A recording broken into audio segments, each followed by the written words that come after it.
Hi, I'm Jeff Alex, host of Living Well with MS, the podcast from Overcoming MS. Hi, I'm Jack McNulty, a professional chef and serious OMS foodie. Welcome to Ask Jack, a special Living Well with MS podcast series, where I'll be answering food and cooking related questions submitted by you, our Overcoming MS community. If you'd like to submit a question for a future episode of Ask Jack, please email us at podcast@overcomingms.org. That's podcast@overcomingms.org. And now, let's rev up our appetites and dig into this episode. Welcome to the first episode of Ask Jack, where we put food-related OMS questions to professional chef Jack McNulty.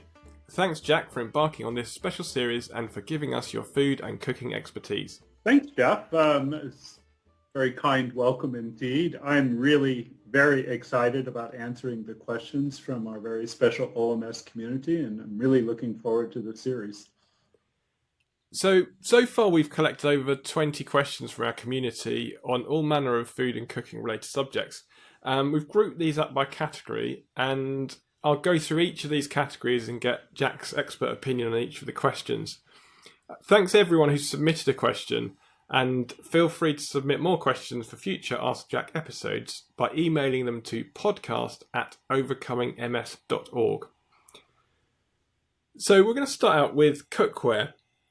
And there's many people who are curious about what types of pots and pans to use, the health of different materials like non-stick, for example.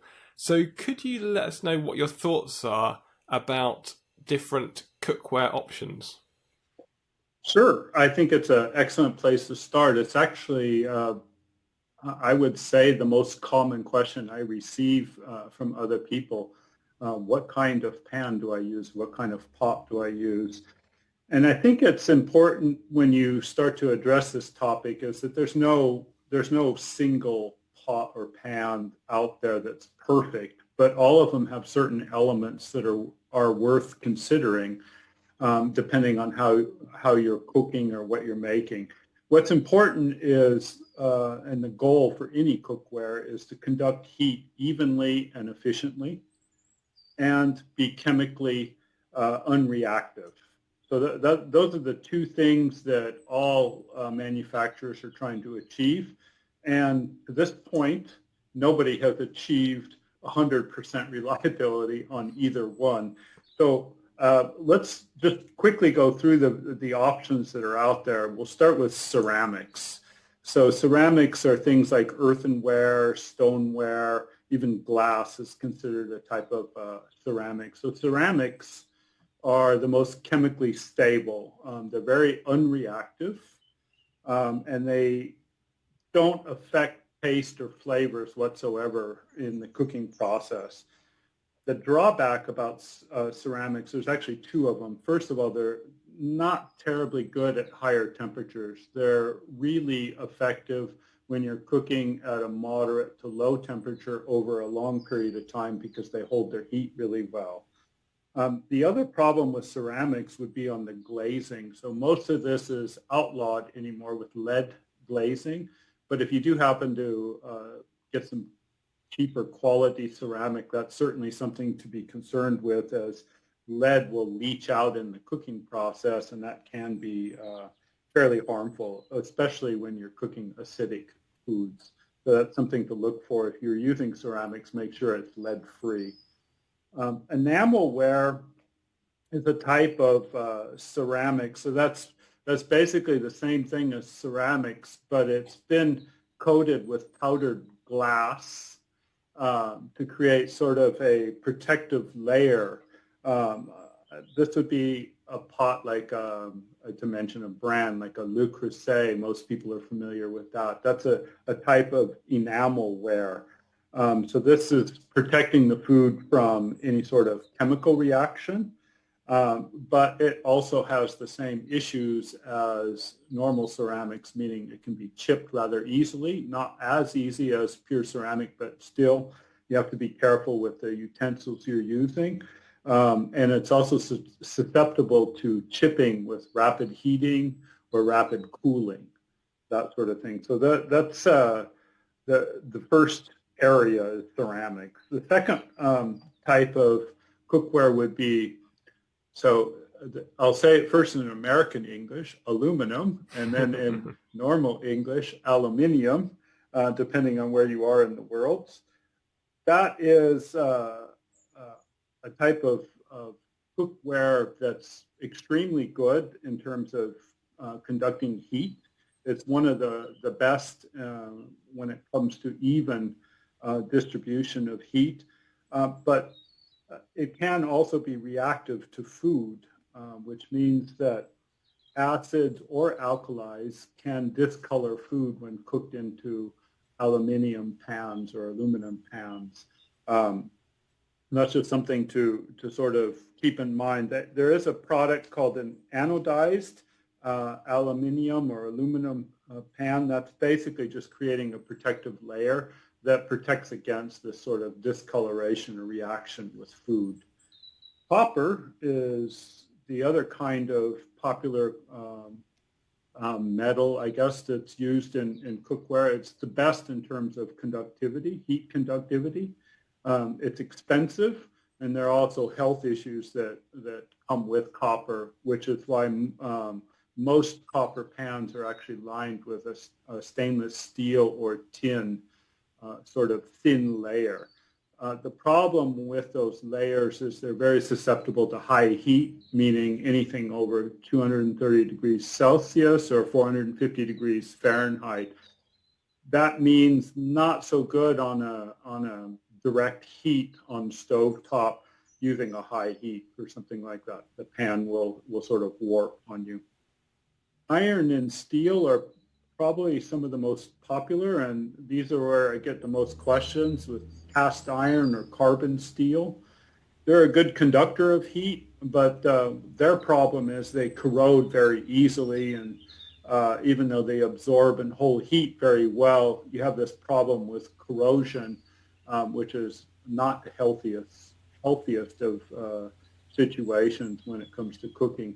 You can get over that by what's called seasoning the pans. And seasoning the pans is basically filling the little porous holes, very microscopic porous holes with oil, usually a highly unsaturated oil, and cooking that over a period of a couple of hours in a low oven temperature. And that creates a sort of protective layer in the pan. That's what's meant when you say, can you season the pan, or how to season a pan. And that protective layer actually works nicely in terms of creating a slight non-stick environment as well. The problem is it's very susceptible to being scraped off because it's very thin. So you have to be careful what kind of utensil you use in that pan, and also cleaning up that pan. You don't want to use a corrosive sponge of any nature or put it in a dishwasher. It's usually just wiped out clean. If it's seasoned well, it cleans very easily.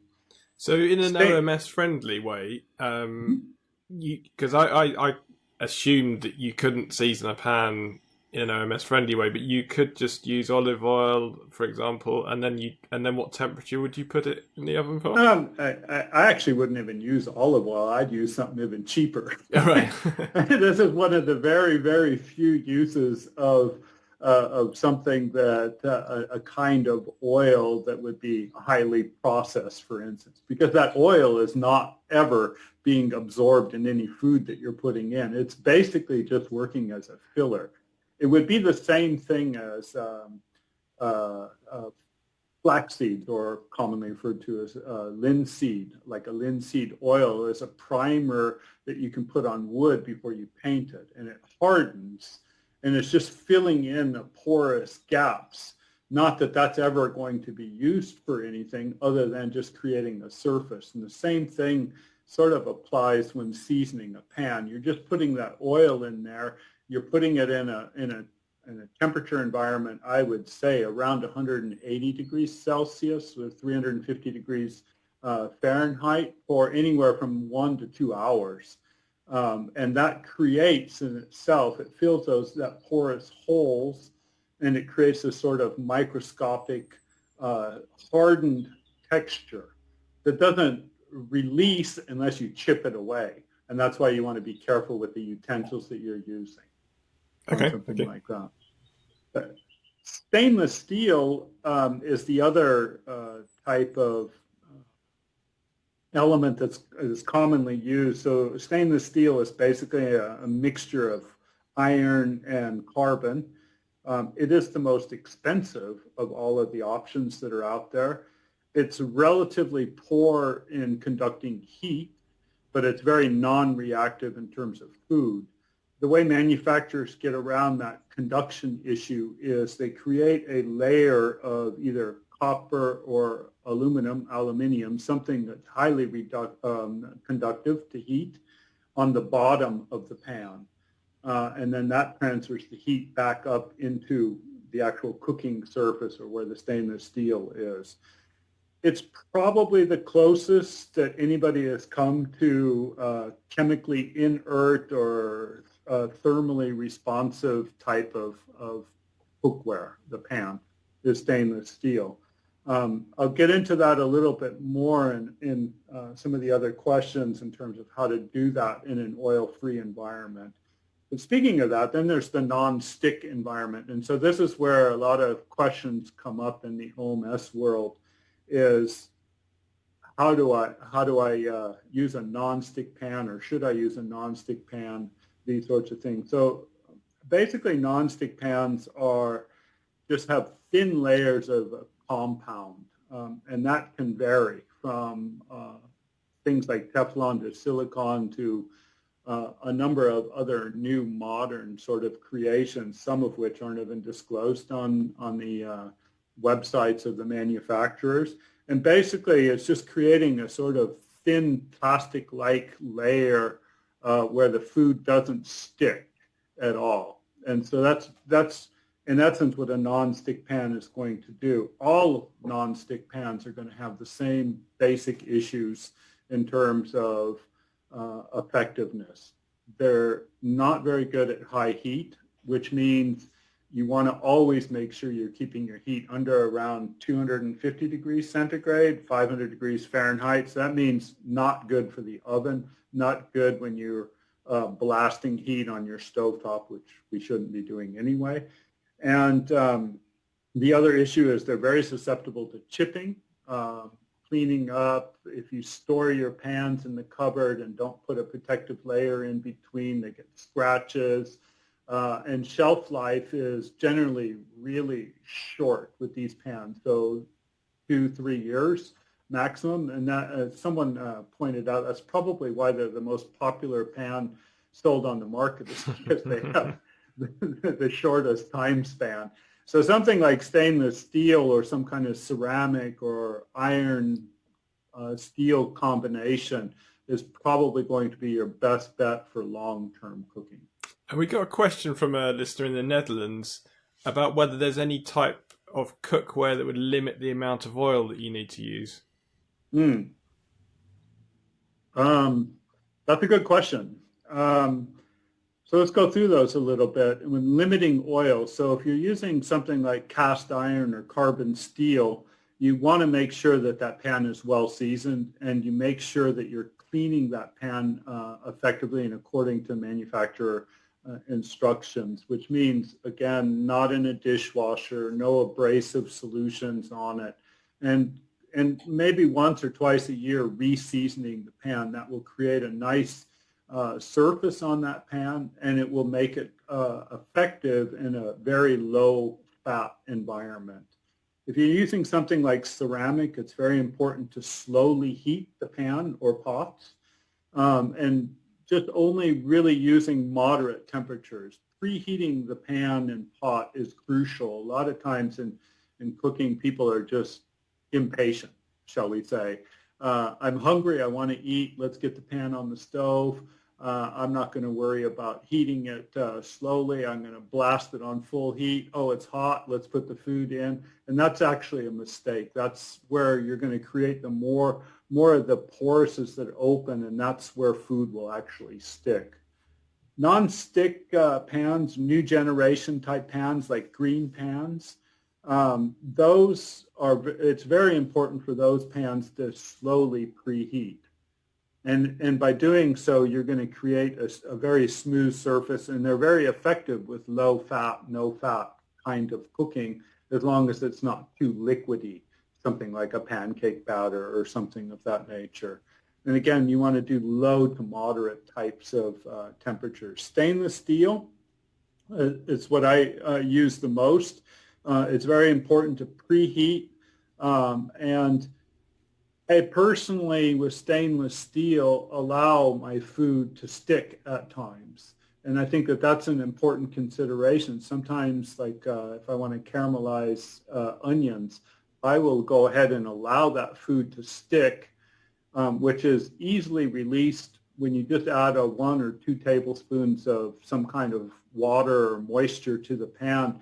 All of that residue is released, and there's a lot of flavor there as well. And so there's never an issue of long-term staining or sticking on the pan, unless, of course, you burn something. But that's a whole nother topic. So with your cookware, it tends to be we're sort of heading to more natural materials, if you like.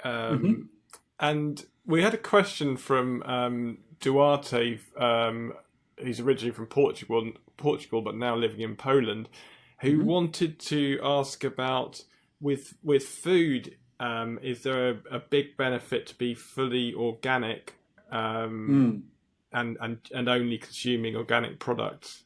Yeah, that's a really good question, especially in our modern world, where the world seems to be filled with microplastics and pesticides and all of these other concerns that are out there. Personally, I try to choose organic whenever I have an option. It just seems a little bit of a better option, but I never allow pesticide stress, as I call it, to prevent me from eating a wide variety of fruits and vegetables, regardless of how they're grown. So my first emphasis is, let's make sure I get what I need in my diet. Secondly, I want to try to purchase something as safe or as healthy as possible. So that would be more of a second consideration than a first consideration. Okay. We talked quite a bit about oils there with cookware. So the second category we're going to talk about is cooking with and without oils and fats. Now, we've actually previously had a podcast episode, so I'd encourage people to listen back on that as well, because there was a specific episode about cooking with oils with yourself. But for this one, we've got an OMSer in the UK who wanted to know if it's okay to use extra virgin olive oil while roasting vegetables. Now, in the UK and a lot of countries, it's quite popular to have a roast dinner on a Sunday. So things like roast potatoes, roast vegetables. Is it okay to use extra virgin olive oil with that? Let me give you the simple one word answer to that. Yes. Now let me expand a little bit on that. Using oil in any form of cooking, it really boils down to a personal choice. Do I want to use it or not? I think that you'll find in most recipes that have some kind of oil or fat in them, that can be eliminated quite effectively. In other words, the reason most fat is used, or most oils, I'm just using that term interchangeably, the reason it's used is purely personal satisfaction. You're creating some kind of flavor in your mouth that is appealing to you, whether it's with texture or moisture or something of that nature. That is the ultimate reason to use something like a fat or an oil in a recipe, in most recipes, I should say. I'll clarify that a little bit later on. So with respect to vegetables, in roasting vegetables in the oven, I think it's important to understand that most vegetables are actually 60 to 80% water. There's a lot of moisture already in a vegetable. That's true with starchy vegetables as well as non-starchy vegetables. The issue that's going to happen when you put those vegetables in the oven is that water is going to rush to the surface and then rapidly evaporate. So over time, as you're cooking that vegetable, regardless of the temperature of the oven, it will just happen over time, sometimes quickly, sometimes longer. The water content of the vegetable will completely evaporate, and you'll be left with something rather dry tasting. So now becomes the personal choice question.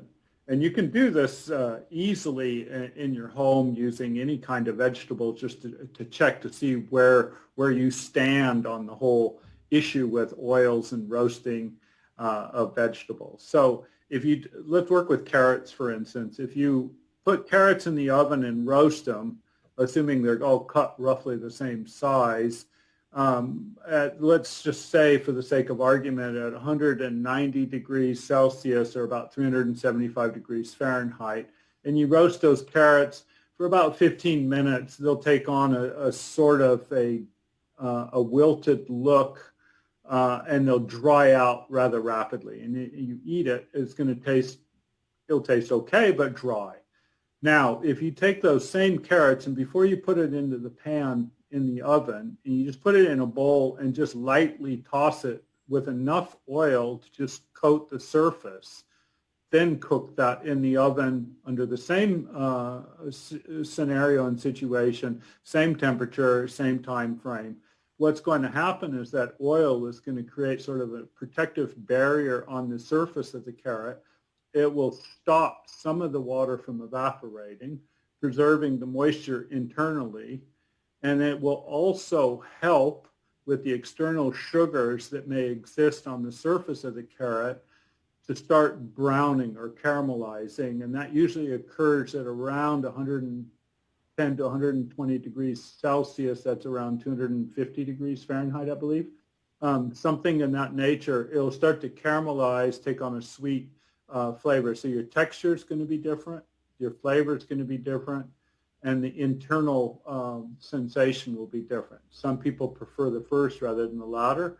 Some people, it's the other way around. What you can do with non-oiled roasted vegetables is go ahead and cook them the way you want to, and then add the elements after the cooking process. So you can add a vinaigrette, you can add spices, you can add a sauce to it, all of those things, and then it makes the difference relatively minimal.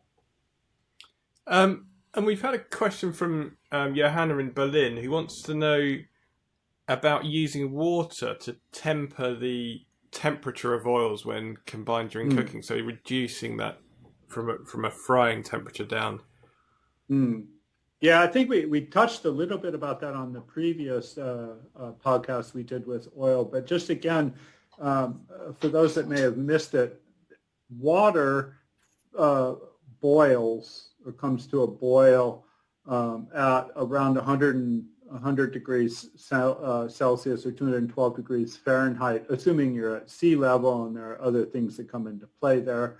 But just for general purposes, let's just stick with that number. So that's where water will, in essence, vaporize. And that's what boiling is. It's just the water molecules vaporizing into air. They hit an equilibrium at that point. So adding things to the water will drop the boiling temperature, like salt will drop the boiling temperature down. Adding something like oil to the water will also drop it slightly, but it's not very significant. What won't happen and what can't happen, as long as water exists, anything that's in there cannot exceed the boiling temperature. So oil inside water, once it comes to that boiling point, that's the maximum that temperature of the oil will get, is the boiling point, until that water is gone, and then, of course, the oil will heat above that point. So, yeah, using water to temper the temperature of oil is very effective.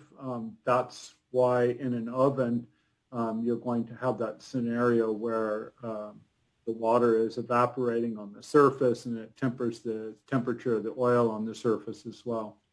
Okay, and I think you might have answered this already, but Johanna also asked about how to get crispy texture on vegetables when cooking in an OMS compliant way.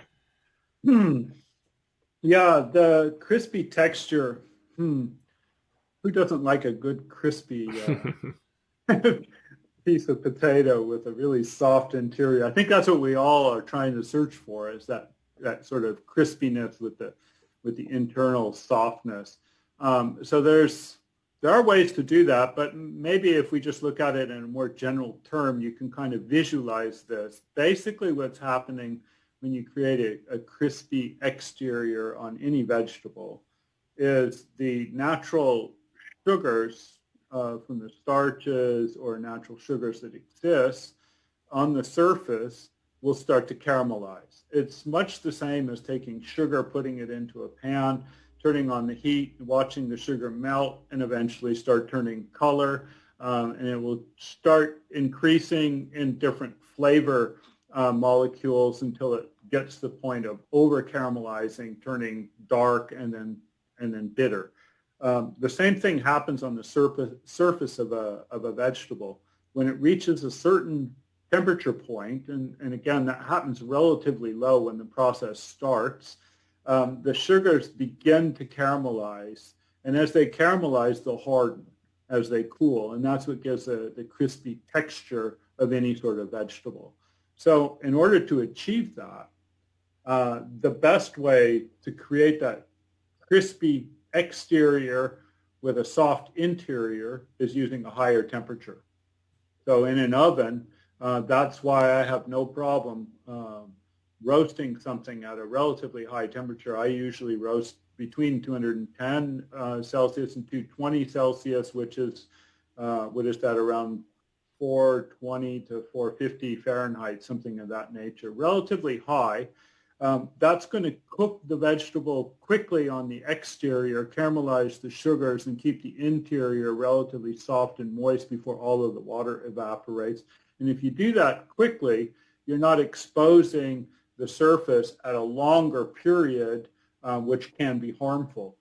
In some cases, it's probably more harmful to cook at a lower temperature for a longer period than a higher temperature for a shorter period. Okay. And we've had another listener from Germany asking about air fryers. They've become Mm. quite popular recently. Mm. I've got an air fryer and I do use it, but I use it for convenience. I don't really understand Mm-hmm. what the difference is. So, what is the difference between an air fryer and a regular Mm-hmm. oven, or a fan oven, and which method is better for cooking? Mm-hmm. Yeah, I got to say, I was really pleased to hear that this question was on the podcast, because it seems I am confronted with the air fryer question about 3 times a week for about the last several months. It seems to be one of the most trendy cooking items that are out there. So first of all, what an air fryer is basically a mini convection oven. That's basically what it is. It's a small oven that has a circulating fan that works at a higher speed than a normal convection oven. So the reason these things are important is the smaller surface area is going to circulate heat much quicker. And with a fan that's moving fast, it's going to circulate around the food in an even and faster method than a normal sized oven, even with a fan on. It's just going to work faster in that small environment. Interestingly, most manufacturers with air fryers still recommend using a small amount of oil. Obviously, they're trying to achieve the same sort of texture that you would get from deep frying, but without submerging something in fat. So you can use an air fryer without any fat whatsoever. You have more success with creating that sort of deep fried effect, if you will, if you use a small amount of oil and surround your food before you put it into the basket and then cook it. Personally, I don't use one because I think I've sort of lost my taste for that style of food. I can see where they have a a big appeal, especially in the OMS community if you have a family and you're trying to feed kids as well, which I don't. But whether it's necessary or not, that's a personal decision. I think, Jeff, you hit it completely on the head when you said that you do it mostly for convenience. Yeah, I And for mean, quickness, yeah. if my daughter wants some fries, then I can cook up a sweet Exactly. potato, stick it Exactly. in the air fryer. But they're very small size, so you can't Mhm. cook for any sort of number of people, and That's right. so there's definitely That's right. pros So and there cons. are some obvious limitations involved with an air fryer. I personally, I would suggest if someone is considering purchasing an air fryer to really give it a lot of thought in terms of, is this something I want because I want the occasional fry, and is it really worth the money invested, or can I try to achieve the same sort of thing using my own oven with a convection fan, which in most cases the answer would be yes to the former. Okay, we've got another question, which it's sort of a timely question, but actually in a way is the wrong time for the question because it needs nearly a year before this is really necessary. Because we've just had Shrove Tuesday, which in the UK at least is Pancake Day, and Mhm. so Nicola from Canterbury in the UK has found lots of OMS friendly pancake recipes, but Mhm. couldn't find a way of cooking them without using any oil. She said she saw a recipe on the OMS website that suggests using a tiny amount of oil rubbed around a non-stick pan. Is that okay to do? Okay, good question. Excellent question. One problem that may occur is the definition of pancake here. So it's true that Pancake Day in the UK has just passed. For Americans, Pancake Day is just about every weekend. So there's a different style of pancake that's out there. So American style pancakes are thick and generally don't take up the whole size of a pan. They're not real big, say 12 centimeters or 6 inches or so, something of that nature, and usually served in stacks. So a UK style pancake is a little bit more akin to a crepe. It's a little thinner than an American style pancake. And so that's going to have some obvious challenges. American style pancakes are quite happy to be cooked in a non-stick environment without too much oil. Crepes or thinner pancakes have a lot more problems. So let's investigate that a little. This is actually one area where a non-stick pan, a good quality non-stick pan comes into play because you don't want to heat a pan too hot anyway when you're cooking a pancake or a crepe style. You want to make sure the pan is well heated. So to give the pan first a small coating of oil is helpful. If I was to do it, and when I do make that thin style or crepe, what I tend to do is I put a teaspoon or two of oil, usually extra virgin olive oil, into the pan, but the pan is off the heat. It's been reheated, but off the heat. Then I take just a piece of paper towel or so, and I quickly rub it around and wipe out all of the excess. And I'm just rubbing the bottom of the pan to make sure I get any oil into any porous that may have existed. So what's happening when the pan heats is these little microscopic pores open up in any pan, whether it's nonstick or not. And as soon as a little bit of fat goes in there, it fills it. Or if food goes in there, it will want to go into those holes, and that's what creates sticking. So the more of a type of surface protection that you have, the better. By adding a little bit of oil there, you're not really transferring a lot of oil to your finished product, but you're just creating a better environment to cook something in a non-stick manner. So again, it would be more of a choice as to whether you want to do that or not. Personally, I think that rubbing a small amount of oil in a pan and then cooking a crepe in there is just fine. And I think that you'll find after cooking the first one or two pancakes, the next few, if you're cooking multiple ones, will require no oil whatsoever. So maybe give the first two to your dog or someone else in the family that's not necessarily following the same diet. Okay, and talk about cooking temperatures. The OMS circle in Cardiff, Wales, asked about cooking fish and the 180 degrees centigrade or 350 degree Fahrenheit cap on cooking temperatures. So this has come up in the past, and whether there's a limit to the temperature we can cook at. So could you shed some light on this?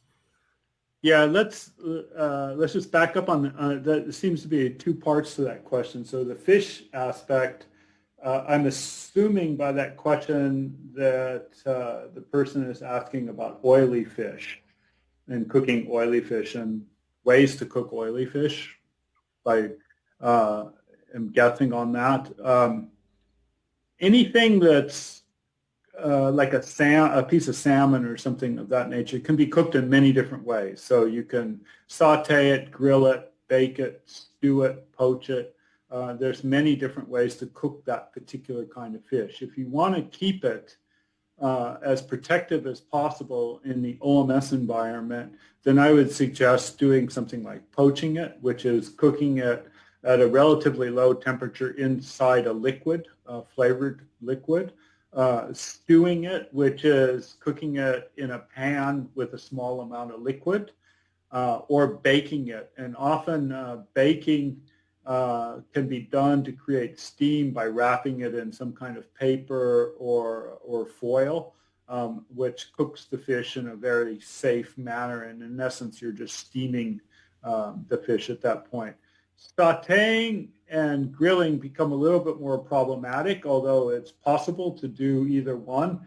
Sautéing, it's not necessary to use any oil in the pan at all. You can do the whole thing with salmon just on a piece of parchment paper, which is your protective layer and creates that non-stick environment. It helps the fish brown, but it won't stick on the paper. And the way to do that is just to heat the pan, preheat it, put the fish directly onto the paper, season your fish, and then just lower the fish on the paper directly onto the pan and let it cook that way.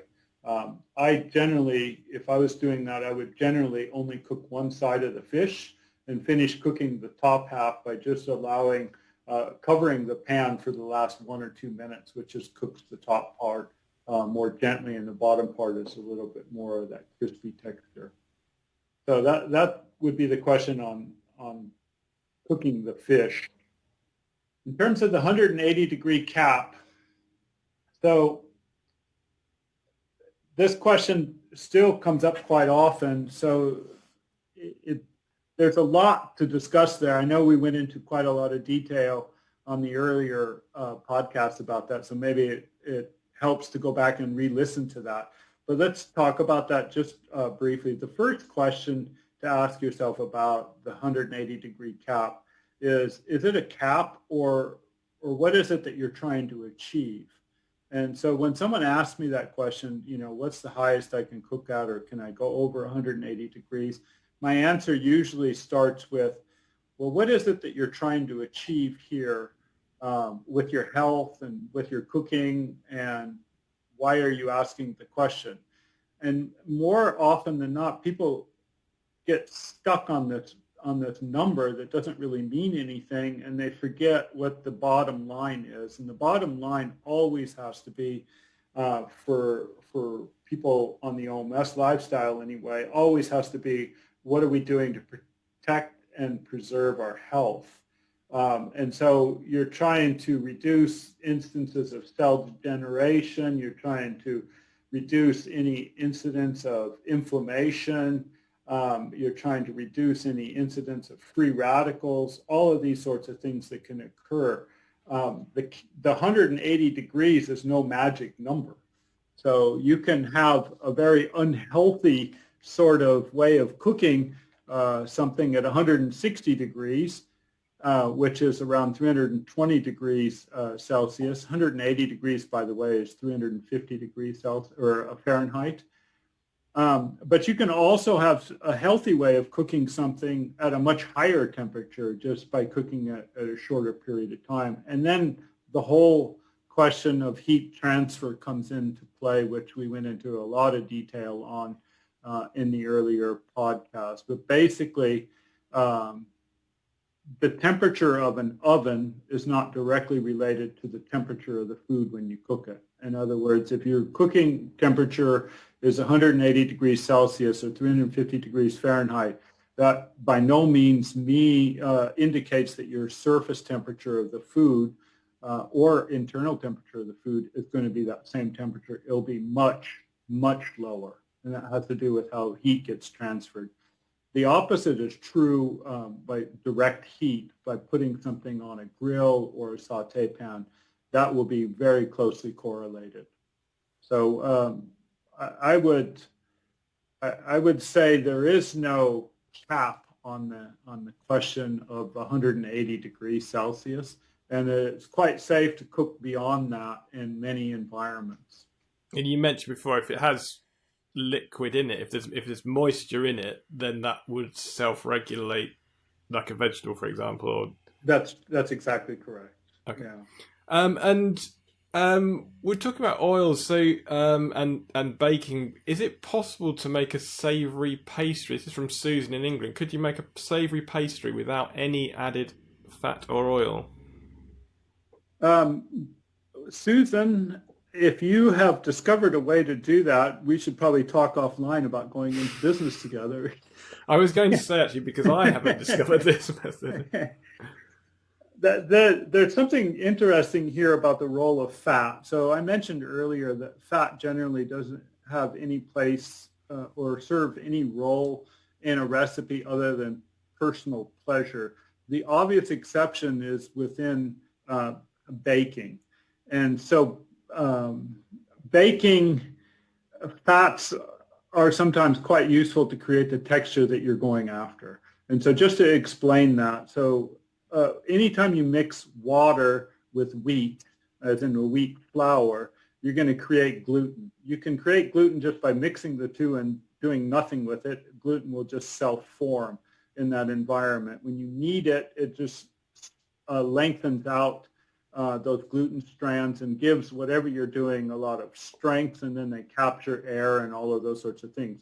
This is in essence pasta. So pasta is just flour and water mixed together, kneaded for a long time, creating this strong gluten network. When you introduce fat into the equation, what fat will do is it will take that gluten network and shorten it, and which is why fats are always called shortenings, by the way, and they're just shortening the gluten network. And by doing that, you create a different texture. So instead of that strong pasta-like texture, you're going to get something much more similar to a cake, where it's going to be crumbly, something like shortbread, which has its name because it's shortened gluten, creating a kind of bread, this crumbly texture. And that's where fat comes into play. So a pastry or a pie dough, if you will, often people want to have that sort of flaky texture. And that flaky texture is only caused because of two reasons: the oil or fats that are in that dough, as well as any moisture that may cause that dough to rise during a baking process and create that steam that's in between the layers. And so that creates that sort of pastry-like texture. So to create a savory pastry without, or any kind of pastry without added fat or oil is difficult. I've been working on some different solutions. I have not solved that issue, so I'm not going into business anytime soon on that one. But what you can do is you can get rid of the idea of using pastry and use something else. So something like a phyllo dough, which is basically just flour and water, and you wrap it around whatever you want to do several times to create layers that way, and then cook it. The only problem with phyllo is you have to give it a little bit of a coating of something, preferably not water, that's going to create a separation of those layers. Otherwise, those stick together or just become really dry. So there are some challenges to making savory pastry or just pastry in general without fats or oils. Okay, yeah. I mean, mentioning phyllo, that was our Christmas centerpiece. If you like, there's a thing called a Wellington, which is probably a UK-based dish again. But yeah, it's basically wrapped in in some form of pastry. But we used phyllo pastry with olive oil in between the layers and wrapping it around it, and that worked very well. But it's not no oil, but it was doing it with permitted oils. So. It's the same way I would make something like baklava or something of this nature, where you create a little bit of layers of phyllo pastry that have been coated a little bit, usually with a kind of fat of some sort. Yeah. Okay. Thank you very much for those. I think we've probably used up quite a lot of time on the categories we've already done. So we'll put the remaining questions into the pot for the next round of Ask Jack. And so, just to wrap up, personally, thank you very much for answering those questions. And to all the listeners, please do subscribe to the podcast on your favourite platform. And if you could leave us reviews and ratings. And if you have any questions, just to remind you to email them to podcast@overcomingms.org. For Ask Jack episodes or any other podcast related questions or ideas. And remember that Ask Jack is part of the growing podcast family that we have at OMS. So there's also the Living Well with MS podcasts, and also the shorter coffee break series coming out regularly. So thanks very much for joining us, Jack. Thanks, Jeff. I really appreciated it. There were some interesting questions. I hope my answers didn't go on too long there. I was just really struck by the thought and the quality of questions submitted by the audience out there, and I'm really looking forward to the next show, which I believe is scheduled for May. So please do get your questions in at podcast@overcomingms.org as soon as possible. Thank you very much, and look forward to the next one. Thanks for listening to this episode of Ask Jack, the special 5-part series where we dive into questions from our OMS community about all things food. Please check out this episode's show notes at overcomingms.org/podcast. You'll find all sorts of useful links and bonus information there. If you would like to submit a question for a future episode of Ask Jack, please email us at podcast@overcomingms.org. You can also subscribe to the show on your favourite podcast platform so you never miss an episode. Ask Jack is kindly supported by a grant from the Happy Charitable Trust. If you would like to support the Overcoming MS charity and help keep our podcast advertising free, you can donate online at overcomingms.org/donate. Thank you for your support. Ask Jack is produced by Overcoming MS, the world's leading multiple sclerosis healthy lifestyle charity. We are here to help inform, support and empower everyone affected by MS. To find out more and subscribe to our e-newsletter, please visit our website at overcomingms.org. Thanks again for tuning in, and see you next time.